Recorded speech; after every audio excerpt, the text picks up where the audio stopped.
Hello friends, स्वागत है आपका करियर कॉन्वेंट के यूट्यूब चैनल पे। और साथियों, आज का जो हमारा डिस्कशन का टॉपिक है काफ़ी इंटरेस्टिंग है, क्योंकि आज हम बात करने वाले हैं सीएनसी टर्निंग मशीन के क्वेश्चंस एंड आंसर पे। जी हाँ, आज हम बात करेंगे उन क्वेश्चन एंड आंसर्स पे जो कि आप सीएनसी टर्निंग मशीन का ऑपरेटर का इंटरव्यू देने जाते हैं तो इस तरह के क्वेश्चंस आपसे पूछे जा सकते हैं। आइए इन क्वेश्चंस को शुरू करते हैं। देखिए, पहला क्वेश्चन जो आपके सामने आ सकता है वो आएगा कि what is the difference between a CNC turning machine and CNC milling machine. जी हाँ, पहला क्वेश्चन जनरली ये पूछा जाता है कि सीएनसी टर्निंग मशीन और सीएनसी मिलिंग मशीन में क्या फ़र्क होता है। देखिए, इसका आंसर बहुत सिंपल है। सीएनसी टर्निंग मशीन में वर्कपीस रोटेट होता है, जबकि टूल को स्टेशनरी रखा जाता है। और CNC turning machine cylindrical parts की टर्निंग के लिए बेस्ट ऑप्शन होता है। इस वीडियो की हेल्प से आप इस कॉन्सेप्ट को और अच्छे से समझ पाएँगे। देखिए, वर्कपीस है वो रोटेट रोटेट हो रहा है चक की हेल्प से, और जो टूल है वो स्टेशनरी है, और इन दोनों के कॉम्बिनेशन से ही टर्निंग का ऑपरेशन किया जाता है। सीएनसी मिलिंग को समझते हैं। सीएनसी मिलिंग जो है वो सीएनसी टर्निंग का अपोजिट होता है। सीएनसी मिलिंग में टूल रोटेट होता है, जबकि वर्कपीस को स्टेशनरी रखा जाता है। और सीएनसी मिलिंग मशीन प्रिज्मेटिक और कॉम्प्लेक्स पार्ट्स के लिए बेस्ट मानी जाती है। तो इस वीडियो की हेल्प से आप इस कॉन्सेप्ट को अच्छे से समझ पाएंगे। मार्केट में सीएनसी टर्निंग मशीन कुछ इस तरह से देखने को मिलती हैं, और सीएनसी मिलिंग मशीन आपको कुछ इस तरह से देखने के लिए मिलेंगी। दूसरा क्वेश्चन जो आपसे पूछा जा सकता है वो होगा कि सीएनसी टर्निंग मशीन का वर्किंग प्रिंसिपल क्या होता है। ये सीएनसी टर्निंग मशीन का वर्किंग प्रिंसिपल बिल्कुल सिंपल है। वर्कपीस आपका क्लैंप होता है चक में और हाई स्पीड से रोटेट होता है, जबकि स्टेशनरी टूल की हेल्प से टर्निंग का ऑपरेशन किया जाता है। और ये जो सारी मूवमेंट होती है ये एक प्रोग्राम के थ्रू होती है, जिसे हम सीएनसी प्रोग्राम कहते हैं। ये सीएनसी प्रोग्राम जो है वो जी एंड एम कोड की हेल्प से ऑपरेट होता है। देखिए, अगला क्वेश्चन जो आपसे जनरली पूछा जा सकता है वो ये होगा कि सीएनसी टर्निंग मशीन के जो मेन पार्ट्स होते हैं वो कौन-कौन से होते हैं। देखिए, सीएनसी टर्निंग मशीन में chuck, spindle, turret, tailstock, tool post और सीएनसी कंट्रोल पैनल होते हैं। इस फोटोग्राफ की हेल्प से आप इसको और बेहतर तरीके से समझ पाएंगे। देखिए, सीएनसी टर्निंग मशीन में सीएनसी का फ्रेम होता है, इसके अलावा बेड होता है, चक आपको देखने के लिए मिलेगा, हाइड्रोलिक्स होता है, मेन ड्राइव मोटर होती है, हेड स्टॉक आपको यहाँ पे देखने के लिए मिलता है, मेन स्पिंडल यहाँ पे आपको देखने के लिए मिलता है, टूल टैरेट कुछ इस तरह से होता है जहाँ पे डिफरेंट तरह के जो कटिंग टूल्स होते हैं उनको होल्ड किया जाता है। ये आपका कवर होता है। इसके अलावा एक सेफ्टी विंडो भी मशीन में होती है। इस तरह से कैरेज देखने को मिलता है जहाँ पे टैरेट जो होता है वो आपका ऊपर और नीचे मोशन करता है। इसके अलावा इलेक्ट्रिकल कैबिनेट होती है। यहाँ पे आपको सीएनसी का मॉनिटर देखने के लिए मिलता है, और यहाँ पे आपको सीएनसी का प्रोग्राम के लिए सीपीयू यहाँ पे देखने के लिए मिलता है। लंबे जॉब्स को होल्ड करने के लिए यहाँ पे आपको टेल स्टॉक भी कुछ इस तरह से देखने के लिए मिलती है। तो इस प्रकार आप समझ पाएँगे कि सीएनसी टर्निंग मशीन में काफ़ी सारे इम्पोर्टेंट पार्ट्स होते हैं, और हर पार्ट्स का अपना एक इम्पोर्टेंट रोल होता है। अगला क्वेश्चन जो आपसे पूछा जा सकता है कि सीएनसी टर्निंग मशीन में कितने तरह के मटेरियल्स को टर्न किया जा सकता है। तो देखिए, सीएनसी टर्निंग मशीन एक एडवांस मशीन होती है, और इसमें काफ़ी तरह के मटेरियल्स को टर्न किया जा सकता है, जैसे कि स्टील, एल्यूमीनियम, ब्रास, कॉपर। तो इस तरह की जो भी बार्स होती हैं, उनको सीएनसी में टर्न किया जा सकता है। इसके अलावा जो नॉन मेटल्स की अगर बात करें, तो नॉन मेटल्स में प्लास्टिक, नायलॉन, एक्रिलिक इनको भी टर्न करना ईज़ी है। कभी-कभी कुछ स्पेशल एलॉय होते हैं जैसे टाइटेनियम या इंकोनिल, तो उन्हें भी हम सीएनसी टर्निंग लेथ पर ईज़िली टर्न कर सकते हैं। अगला क्वेश्चन जो आपसे पूछा जा सकता है कि जी कोड और एम कोड क्या होते हैं? कुछ इसके कॉमन एग्जाम्पल दीजिए। तो देखिए, सीएनसी प्रोग्राम में 2 तरह के कोड्स का यूज़ होता है, जिन्हें हम जी कोड या एम कोड कहते हैं। जी कोड जनरली मोशन कोड्स होते हैं, जो कि टर्निंग के दौरान टूल्स की मोशन को कंट्रोल करते हैं। जैसे G00 रैपिड मोशन के लिए यूज़ होता है, लीनियर कटिंग के लिए G01, सर्कुलर क्लॉकवाइज के लिए G02 और सर्कुलर काउंटर क्लॉकवाइज के लिए G03 कोड का यूज़ किया जाता है। एम कोड की बात करें तो एम कोड मशीन कोड्स होते हैं जो कि मशीन मूवमेंट के लिए यूज़ किए जाते हैं। स्पिंडल ऑन क्लॉकवाइज के लिए M03 कोड का यूज़ होता है। स्पिंडल ऑफ के लिए M05 कोड का यूज़ होता है, और कूलेंट ऑन के लिए M08 कोड का यूज़ किया जाता है। अगला क्वेश्चन जो आपके सामने आएगा वो हो सकता है कि टूल ऑफसेट क्या होता है? सीएनसी टर्निंग मशीन में टूल ऑफसेट एक इम्पोर्टेंट कॉन्सेप्ट है। तो आइए इसे समझते हैं। देखिए, अगर हम आसान शब्दों में समझे तो टूल ऑफसेट एक तरह का एडजस्टमेंट है, जिससे मशीन को ये पता चलता है कि टूल की रियल पोजीशन कहाँ है और प्रोग्राम में दी गई पोजीशन से वह कितना अलग है। इस फोटोग्राफ की हेल्प से आप समझ पाएंगे कि ये टैरेट है और टैरेट में यहाँ पे टूल माउंट किया गया है। तो देखिए जो टूल की टिप है, यहाँ पे टिप दिखाई गई है, तो इस टूल की टिप और वर्कपीस के बीच से जो डिस्टेंस होता है, वही टूल ऑफसेट कहलाता है। तो ये टूल ऑफसेट जनरली एक्स और जेड डायरेक्शन में एडजस्ट किया जाता है। तो इस स्केच की हेल्प से आप देखेंगे कि किस तरह से टूल 2 डायरेक्शन में मूव करता है। एक्स एक्सिस में भी इसे ऑफसेट की रिक्वायरमेंट होती है और जेड एक्सिस में भी इसे ऑफसेट की रिक्वायरमेंट है। तो इन्हीं दोनों ऑफसेट पोजीशंस को सीएनसी प्रोग्राम में फीड किया जाता है, ताकि जब भी यह टूल टर्निंग के लिए सीएनसी मशीन पे लगाया जाए, तो मशीन का प्रोग्राम इस टूल को रीड करे और दिए गए पैरामीटर के हिसाब से टूल ऑफसेट को कंसिडर करते हुए टर्निंग मशीन का ऑपरेशन शुरू करे।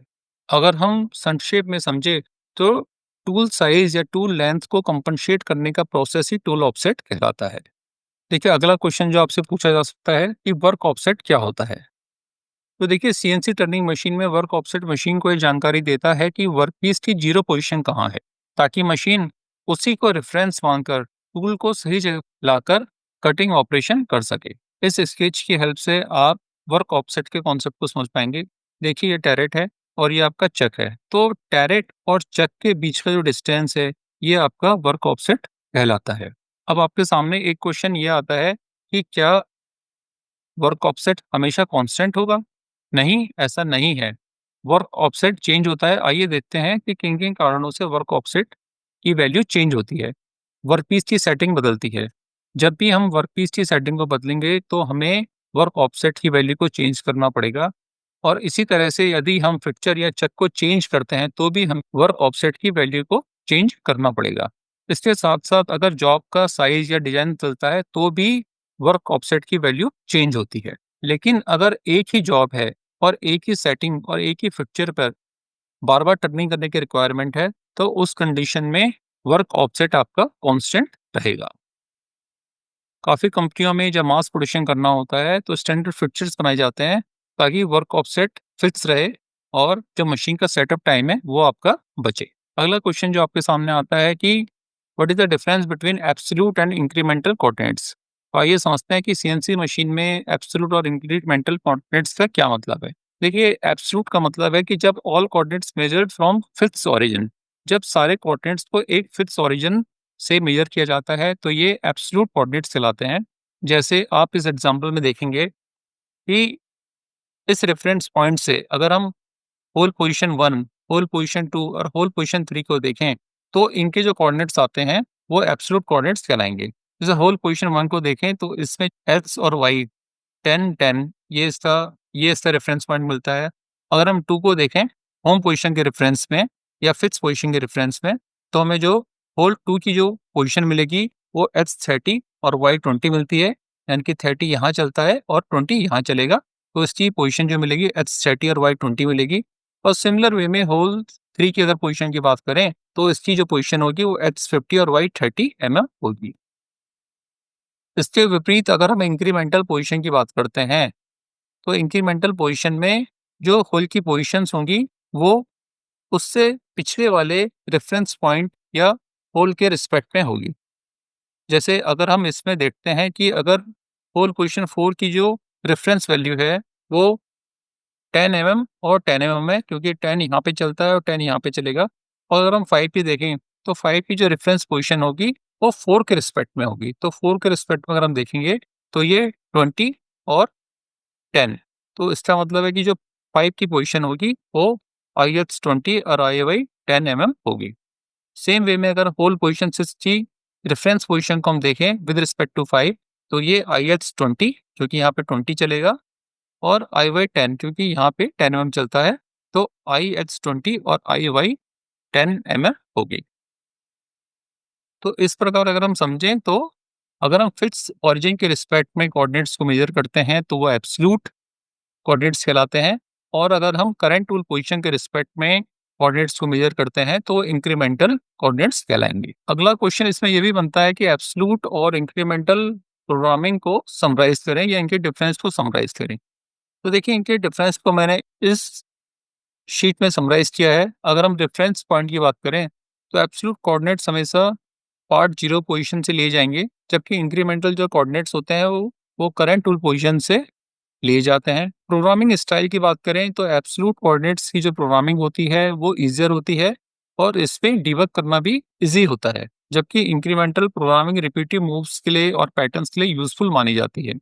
एरर की बात करें तो एब्सोल्यूट में रिस्क हमारा कम होता है और अगर एक आध मिस्टेक है तो वो आसानी से ठीक की जा सकती है, जबकि इंक्रीमेंटल में हाई रिस्क होता है क्योंकि इसमें एक स्टेप के गलत होने से जो एक्यूमुलेटिव स्टेप्स या अगले स्टेप्स होते हैं वो भी एरर क्रिएट करते हैं। कॉमन यूज केसेस की बात करें तो जनरल मशीनिंग में मोस्ट प्रोग्राम्स में एब्सोल्यूट प्रोग्रामिंग का यूज होता है, जबकि पैक ड्रिलिंग या बोल्ट होल्ड सर्कल्स या रिपीटेड पैटर्न्स के लिए इंक्रीमेंटल प्रोग्रामिंग का यूज होता है।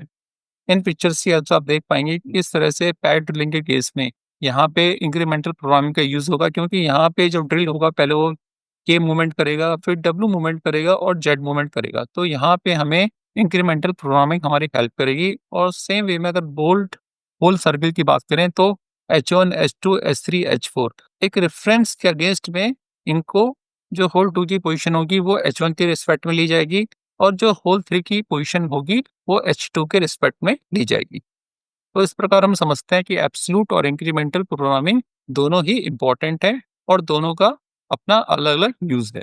देखिए, अगला क्वेश्चन जो आपके सामने आ सकता है वो ये आएगा कि किस प्रकार से आप सीएनसी टर्निंग लेथ पे कटिंग स्पीड, फीड रेट और डेप्थ ऑफ कट को कंट्रोल करते हैं डिफरेंट मटेरियल्स के लिए। तो देखिए, डिफरेंट मटेरियल्स के लिए यह डिपेंड करेगा कि मटेरियल की हार्डनेस क्या है, आपने टूल टाइप क्या सिलेक्ट किया है और आपको क्या सरफेस फिनिश की रिक्वायरमेंट है। तो इन तीनों फैक्टर्स को लेके ही आप कटिंग स्पीड, फीड रेट और डेप्थ ऑफ कट को फाइनलाइज कर सकते हैं। आइए थोड़ा और डेप्थ में समझते हैं कि कटिंग स्पीड क्या होती है। देखिए, कटिंग स्पीड वो स्पीड है जब आपका वर्कपीस टूल के अगेंस्ट में मूवमेंट करता है, तो जिस स्पीड से मूवमेंट करेगा वो कटिंग स्पीड कहलाती है। कटिंग स्पीड का जो फॉर्मूला होता है वो v equal to pi D N upon 1000 होता है, जहाँ पे v का मतलब cutting speed in metre per minute, d का मतलब workpiece diameter in millimetre, N का मतलब spindle speed revision per minute और आरपीएम, और पाई का मतलब 3.1416 है। फैक्टर 1000 जो है वो पर मिनट को मीटर पर मिनट में कन्वर्ट करने के लिए यूज किया जाता है। तो यहाँ पे आप देखेंगे कि ये जो स्पीड है, जिस स्पीड से आपका जो वर्कपीस है वो टूल के लिस्ट में रोटेट कर रहा है, वो आपकी कटिंग स्पीड कहलाती है। आइए फीड को समझते हैं। देखिए, इस वीडियो में आप समझ पाएंगे कि किस तरह से हम सीएनसी लेथ पे वर्कपीस को फीड देते हैं, और जो फीड का फॉर्मूला होता है वो होता है feed per revolution into spindle speed. Feed rate को मिलीमीटर पर मिनट में मेजर किया जाता है और फीड पर रिवोल्यूशन को मिलीमीटर पर रिवोल्यूशन में मेजर किया जाता है। स्पिंडल स्पीड को रिवोल्यूशन पर मिनट में मेजर किया जाता है। तो इस तरह से हम देखते हैं कि इस कैलकुलेशन की हेल्प से हम फीड रेट को इजीली पता कर सकते हैं। आइए डेप्थ ऑफ कट को समझते हैं। देखिए, डेप्थ ऑफ कट का मतलब है कि टूल वर्कपीस रेडियस से कितने मटेरियल को एक पास में रिमूव करता है। अगर हम फार्मूला वाइज समझें तो इसका फार्मूला है depth of cut is equal to initial dia minus final dia divided by 2। तो देखिए, यहाँ पे इस स्केच में दिखाया गया है कि इसका इनिशियल डाया डी आई है और फाइनल डाया डी एफ है। तो D I minus D F divided by 2 इस कैलकुलेशन की हेल्प से हम सीएनसी टर्निंग मशीन पर डेप्थ ऑफ कट को कैलकुलेट कर सकते हैं। अगला क्वेश्चन जो आपसे पूछा जा सकता है कि स्पिंडल स्पीड और फीट पर रिलेशन की आखिर इम्पोर्टेंस है क्या? तो देखिए, अगर हम सीएनसी टर्निंग मशीन में करेक्ट स्पिंडल स्पीड को यूज़ करते हैं तो इससे हमें लॉन्गर टू लाइफ मिलती है, और अगर हम फीट पर रिवोल्यूशन को सही तरीके से यूज़ करते हैं तो इससे हमें वर्कपीस के ऊपर सरफेस फिनिश और हाई प्रोडक्टिविटी मिलती है। आपसे इंटरव्यू में ये भी पूछा जा सकता है कि आप सीएनसी मशीन पे साइकिल टाइम को कैसे रिड्यूस करेंगे, जबकि आपको पार्ट की एक्यूरेसी को भी साथ-साथ मेंटेन करना है। तो आपका आंसर होना चाहिए कि हम ऑप्टिमाइज़ टूल पाथ को यूज़ करेंगे, हायर फीट और स्पीड को यूज़ करेंगे, जो कि टूल लिमिट के अंदर हमें अलाउ होगी, और इसके अलावा हम कार्बाइड इंसर्ट और क्विक चेंज टूल्स का यूज़ करेंगे। और हमें ये भी देखना है कि किस प्रकार हम टूल चेंजेस को मिनिमम करें ताकि हमारा टूल सेटअप का टाइम कम से कम आए और हमें एक ऑप्टिमम साइकिल टाइम अपने प्रोडक्शन के दौरान मिले। आपसे ये भी पूछा जा सकता है कि किस प्रकार से आप अपने वर्कपीस को प्रॉपर्ली क्लैम्प करेंगे सीएनसी लेग के ऊपर, तो आपका आंसर होना चाहिए कि हम सबसे पहले चक के जॉस को क्लीन करेंगे और वर्कपीस को प्रॉपर्ली क्लैम्प करेंगे और करेक्ट प्रेशर के साथ चक में टाइट करेंगे। और यदि हमारा जो वर्कपीस है वो लंबा है तो उस कंडीशन में हम टेल स्टॉक का भी यूज़ करेंगे ताकि वर्कपीस को प्रॉपर रेस्ट मिले और हमारा सीएनसी टर्निंग का जो ऑपरेशन है वो सेफ्टी के साथ और एक्यूरेसी के साथ परफॉर्म हो। आपसे ये भी पूछा जा सकता है कि सीएनसी टर्निंग मशीन में जो टैरेट है उसका क्या फंक्शन है? देखिए, टैरेट का फंक्शन बहुत सिंपल है। टैरेट जो होता है वो मल्टीपल टूल्स को होल्ड करने के काम आता है और टैरेट की एक खासियत और है कि ये रोटेट होता है और ऑटोमेटिकली इंडेक्सिंग करता है। इसका मतलब यह है कि जो आपका राइट टूल होगा वो कटिंग पोजीशन में अपने आप ही आ जाएगा, जिससे आपका जो ऑपरेशन टाइम होता है वो काफ़ी सेव होता है। आपसे इंटरव्यू में ये भी पूछा जा सकता है कि आप कैसे टूल के वियर को चेक करेंगे और ये आप कैसे डिसाइड करेंगे कि आपको अब टूल को चेंज करना है। तो आपका आंसर होना चाहिए कि हम सरफेस फिनिश को चेक करेंगे वर्कपीस पे और अगर हमें लगता है कि वर्कपीस पे चैटरिंग के मार्क आ रहे हैं, तो इसका मतलब है कि हमें टूल को चेंज करने की रिक्वायरमेंट है। और इसके अलावा अगर अनयूजुअल कटिंग नॉइस है, तो यह भी इंडिकेट करता है कि टूल में वियर एंड टियर आ चुका है। सिस्टम पॉइंट ऑफ व्यू से टूल मॉनिटरिंग शीट को इम्प्लीमेंट करेंगे और उससे हम टूल की लाइफ को मॉनिटर करते रहेंगे और समय आने पर टूल को चेंज करेंगे। इसके साथ-साथ एक विजुअल चेक पॉइंट ये है कि हम ये देखेंगे कि जो टूल की जो टिप है, उसकी रेडियस अगर डल हो गई है या अगर वो चिपिंग पैदा कर रही है ड्यूरिंग टर्निंग ऑपरेशन, तो इसका मतलब है कि हमारा टूल को चेंज करने का टाइम अब आ चुका है और हमें अब टूल को चेंज कर देना चाहिए। अगला क्वेश्चन आपसे पूछा जा सकता है कि रफिंग और फिनिशिंग टूल में क्या फ़र्क है? तो देखिए, रफिंग टूल का जो यूज़ होता है, वो बल्क मटेरियल को रिमूव करने के लिए होता है और इसे हायर फीट और डेप्थ के साथ यूज़ किया जाता है। जबकि फिनिशिंग टूल को स्मूथ सरफेस फिनिश को अचीव करने के लिए यूज़ किया जाता है और इस कंडीशन में जो फीट है और डेप्थ ऑफ कट है, वो बहुत कम रखी जा। आपकी बेटर अंडरस्टैंडिंग के लिए मैंने यहाँ पे कुछ डिफरेंट तरह के टूल्स का फोटोग्राफी लगाया हुआ है, जिसमें आप देख पाएँगे कि external thread tool, turning tool, internal thread tool, chamfering tool, down nose tool, grooving tool, under cutting tool, facing tool, reaming tool और बोरिंग टूल कुछ इस तरह से हमें देखने के लिए मिलते हैं। आपके सामने एक इम्पोर्टेंट क्वेश्चन ये भी आ सकता है कि सीएनसी टर्निंग मशीन में कौन-कौन से इम्पोर्टेंट ऑपरेशन परफॉर्म होते हैं? तो देखिए, सीएनसी टर्निंग मशीन में facing operation, taper turning operation, contour turning, forming, chamfering, parting off, threading, boring, drilling और नलिंग। तो ये सारे ऑपरेशन जो हैं सीएनसी टर्निंग लेथ पर इजीली परफॉर्म किए जा सकते हैं। आपके सामने एक क्वेश्चन ये भी आ सकता है कि किस प्रकार से आप वर्कपीस के ऊपर डायमेंशनल एक्यूरेसी और सरफेस फिनिश को मेंटेन करेंगे। तो आपका आंसर होना चाहिए कि हम प्रॉपर टूल ज्योमेट्री को कंफर्म करेंगे, करेक्ट फीड और स्पीड के साथ टर्निंग का ऑपरेशन करेंगे, हमेशा टर्निंग के दौरान कूलेंट को यूज़ करेंगे और टूल का हमेशा इंस्पेक्शन करते रहेंगे, क्योंकि जो टूल है वो काफ़ी इंपॉर्टेंट है। अगर आपके टूल की टिप वेयर एंड टियर है, तो आपको सरफेस फिनिश होके नहीं मिलेगी और इसके साथ-साथ आपकी डायमेंशनल एक्यूरेसी भी एनजी हो जाएगी। अगला क्वेश्चन आपके सामने ये आ सकता है कि सीएनसी टर्निंग के दौरान आप कौन-कौन से कॉमन मेजरिंग टूल्स का यूज़ करते हैं? तो देखिए, कॉमन मेजरिंग जो इंस्ट्रूमेंट्स हैं, उनमें vernier caliper, micrometer, dial gauge, height gauge और कोऑर्डिनेट मेजरिंग मशीन है, जिनका यूज़ सीएनसी टर्निंग लेग के दौरान बनने वाले वर्कपीस के इंस्पेक्शन के लिए किया जाता है। आपसे सेफ्टी प्रिकॉशंस के बारे में भी पूछा जा सकता है कि सीएनसी टर्निंग मशीन में ऑपरेशन के दौरान आपको क्या-क्या सेफ्टी प्रिकॉशंस रखने हैं। तो देखिए, सेफ्टी प्रिकॉशंस क्या है, आपको हमेशा सेफ्टी ग्लासेस का यूज़ करना है, कभी भी लूज़ क्लोथ्स या ज्वेलरी नहीं पहननी है, हमेशा सेफ्टी जो गार्ड्स होते हैं उनको क्लोज़ रखना है और रोटेटिंग पार्ट्स को कभी भी टच नहीं करना है। और सबसे इम्पोर्टेंट ये है कि आपको मशीन में इमरजेंसी स्टॉप बटन का पता होना चाहिए, क्योंकि किसी भी कंडीशन में अगर कोई इमरजेंसी आती है, तो आपको तुरंत ही इमरजेंसी स्टॉप करना पड़ेगा ताकि आपकी मशीन रुक जाए और कोई भी एक्सीडेंट होने से बच जाए। आपसे ये भी पूछा जा सकता है कि मशीन पे जो डेली मेंटेनेंस टास्क हैं वो क्या होते हैं? तो आपका आंसर होना चाहिए कि मशीन को डेली हमें क्लीन करना है आफ्टर यूज़ और इसके अलावा हमें कूलेंट और लुब्रिकेशन लेवल का भी ध्यान रखना है कि उसमें जो उसका हाइट का जो लेवल है वो हमेशा प्रॉपर रहना चाहिए। बेड से हमेशा ऑपरेशन के बाद चिप को रिमूव करना है, टूल होल्डर और चक को प्रॉपर्ली इंस्पेक्ट करना है और कभी भी जब हमें टर्निंग का ऑपरेशन करना है तो एक वार्म अप साइकिल ज़रूर चलानी चाहिए बिफोर द मेन ऑपरेशन। तो ये कुछ ऐसे डेली मेंटेनेंस के पॉइंट हैं, अगर हम इनको ध्यान रखें तो हमारी मशीन हमें बेस्ट रिजल्ट देगी। आपसे ये भी पूछा जा सकता है कि इन केस ऑफ इमरजेंसी अगर मशीन में कोई अलार्म आ रहा है या कोई सडन प्रोग्राम में एरर आ गई है तो आपको क्या करना है? तो देखिए उस कंडीशन में आपको क्या करना चाहिए कि आपको हमेशा फीड होल्ड और इमरजेंसी स्टॉप को दबाना चाहिए। अलार्म कोड को कंट्रोल पैनल पे देखना चाहिए और उसे प्रॉपर्ली रीड करना चाहिए कि आखिर ये अलार्म क्यों आया है। प्रोग्राम की लाइन को और टूल पाथ को चेक करें और जरूरत पड़े तो हमें उस प्रोग्राम को करेक्ट करना भी पड़ सकता है।